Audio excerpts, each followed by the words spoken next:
2030 तक के लिए इकोनॉमिक कोऑपरेशन प्रोग्राम पर सहमति बनाई।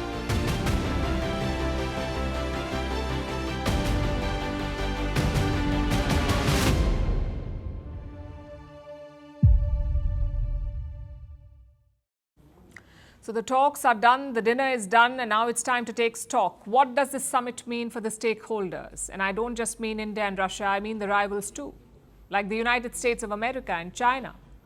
I'm sure Donald Trump and Xi Jinping were watching things closely. What would they have made of this summit? Let's break it down for you. We'll start with India. For India, this summit means three things. One, a strong display of strategic autonomy. Not everyone is happy about this trip. On Monday, 3 Western diplomats wrote an op-ed for an Indian newspaper. They blamed Putin for extending the war in Ukraine. And don't forget Donald Trump. He wants India to cut ties with Russia. He's also imposed 50% tariffs over our oil trade. Yet what does India do?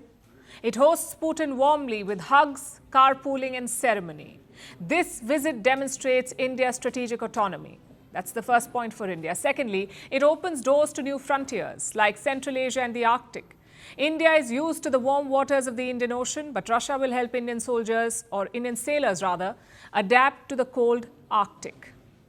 It will expand India's footprint to new areas. And number 3, India got a reminder of Russia's reliability. They condemned the Pahalgam attack in the joint statement. They promised uninterrupted oil supply, and they promised to reduce the trade surplus with India. These are all signs of a reliable partner. They do not weaponize trade or energy. They seek cooperation. So this is what it means for India. Now let's talk about Russia. What does this summit mean for Moscow?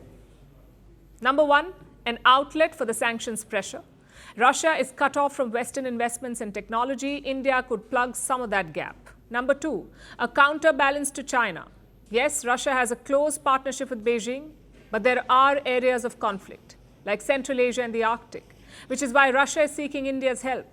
Together, they can keep Chinese hegemony in check. And finally, number 3, here's what it means for Russia, a way to amplify Russian capabilities. I'll explain how. Russia is an aging economy. They're seeking Indian labor to power their industries. So Russian tech plus Indian labor. Same with space and defense. Russia does not have the funds to undertake big missions like a 6th-generation fighter jet or a manned mission to space. And that's where Indian funds and labor come in.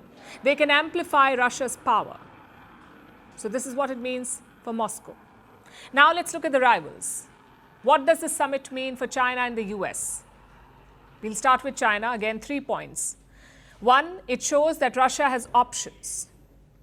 A lot has been said about Moscow's dependence on China, but today showed that that is not the case. Whether it's for trade or investment or labor, Russia has options beyond China. Number 2, China has its work cut out in Eurasia. India and Russia are joining forces in the region. They're building new trade corridors like the International North-South Corridor and the Northern Sea Route. Both could challenge China's Belt and Road Initiative. You see, Beijing's goal is to monopolize this region. But together, Russia and India can stop that. Of course, it's not all bad news for Beijing. There's also a silver lining for China, and that's point number 3. A strong India-Russia partnership can undermine the West. They can shun the US dollar, they can overhaul Western financial systems, and maybe even create alternatives. All of this ties into China's larger goal. They too want to undermine Western dominance. This is what the visit means for China. And then we come to the United States of America. What would Donald Trump have made of this meeting? Again, we have 3 points. Number 1, it's a setback to his divide and conquer strategy. Trump wanted to drive a wedge in Eurasia, between India and Russia, between Russia and China, between India and China. But it's backfired spectacularly. His policies have deepened cooperation in this part of the world. Yes, differences still exist, but on certain issues, there is agreement. That's the first takeaway for the US. Secondly, it's a blow to the US dollar. Both Russia and India want to trade in local currencies, and they've made spectacular progress. More than 90% of Russia's trade with India happens in local currencies, meaning the rupee and the ruble. It's above 90% with China as well. At this rate, they could remove the dollar from the picture altogether, something that Donald Trump dreads. And finally, point number 3 for the US, possible setback to defense ambitions. The US wants to drag India into its security ambit, whether it's selling American weapons or sharing military tech or sharing military assets. They want to do it with India. But Russia is offering a lot more than weapons. They are offering to transfer technology. They're offering to produce in India with India. Basically, the deals are a lot sweeter. And this could upset calculations in Washington. I'm sure we will hear from Trump soon. He'll wake up, he'll see the pictures, and probably log into Truth Social. We'll tell you how that plays out. I rose from the army with medals on my chest.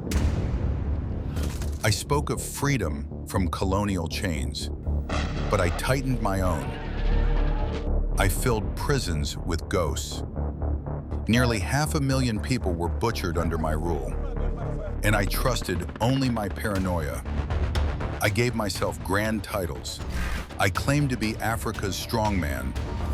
History calls me something else, the dictator. Who am I?